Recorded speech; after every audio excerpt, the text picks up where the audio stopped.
Hi, Kerry here again with yet another acquisitions video on the webcam, so I apologise for the poor visual quality as usual.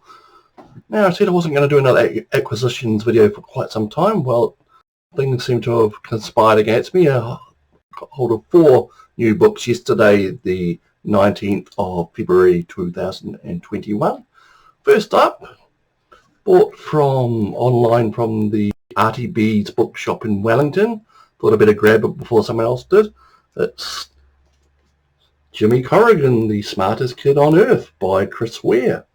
Now, I seem to be collecting Chris Ware's outputs in reverse order. Last year I bought Rusty Brown, still haven't read it. Something about his artwork, his style attracts me, as a sort of clean lines, clearly defined panels. It's intricate and in some ways minimalist, but also highly detailed. Now, I look forward to reading this one at some point in the near future. It's a little less than mint. There's a bit of a tear on the cover there, but I'm not really collecting this to have a valuable item anyway. I just want to read them. Next up, A Sound Mind by Paul Morley. Discovered this one online by accident. So basically, Paul Morley is a long-term music journalist. He's been writing on pop and rock and contemporary music since the 1970s. And later in life, he has discovered the wonders of classical music.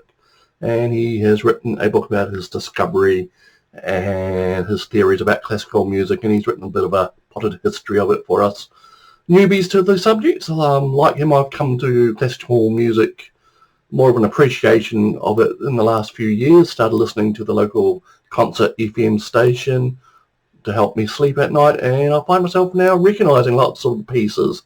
So that will be interesting. Next up then, Piranesi, Susanna Clarke. I was a big fan of Jonathan Strange and Mr. Norrell whenever it was, almost 20 years ago. Kept me wrapped, that book, and all the little footnotes were fun too. Now, this is her first novel in all that time. She did put out a short story collection about 15 years ago, I believe. But her output has been limited by ill health, I believe. Now, this one is set in a house which seems to be the entire world for the title character. But is there someone else living in there too? I thought I'd better grab this one while the price was still good. I've seen it go up almost twice its price at local shops in New Zealand since the initial release. It seems they have to ship it in via Timbuktu now or something. So that'll be one to look out for.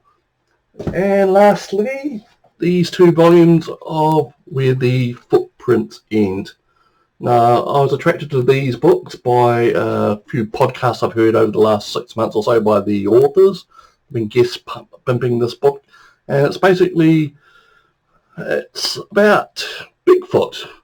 Now, all you Fortean people out there will know all about Bigfoot, but did you know that a lot of the experiences people had when they claimed to see Bigfoot have been accompanied by other paranormal things, lights in the sky, strange events, poltergeist activity, all sorts of things. So they basically these authors are trying to restore the otherness, the paranormal to the Bigfoot experience, and they managed to write 2 volumes about it, so that'll be interesting. There's apparently a lot of UFO connections, a lot of high strangeness, as they say.